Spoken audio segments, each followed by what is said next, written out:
Alright, this is the second part of the net ionic equations worksheet.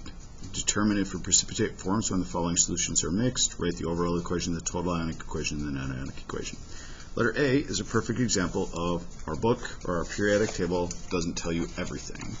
And so it tells you that sodium fluoride mixed with barium nitrate, and then it forms this sodium nitrate and barium fluoride. Sodium nitrate's easily listed on the solubility rules. All nitrates are soluble, not a problem. But barium fluoride is unknown because fluoride isn't listed on here at all. You could make the assumption that's like chlorine, bromide, and iodide, and you'd be close, except this is an exception. Fluorides are usually soluble, but not always. And in the case of barium, it forms a solid. It is mostly insoluble in water. How you would know that? You'd have to Google it. Would you ever be asked it on a test? No. They would have to tell you. But since that is a solid, now you can write a net ionic equation. And so this is the complete ionic right here, and here's the net ionic right here. This one is worth a point for having the net ionic just like this, and then make sure that you have the barium fluoride listed as BaF2 right there and as a solid. Second one, ammonium carbonate mixed with calcium acetate. So here's the ammonium carbonate, and here's the calcium acetate.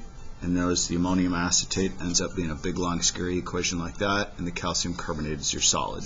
It's worth 1 point for indicating that calcium carbonate is the precipitate right there, and then here's your net ionic equation down here.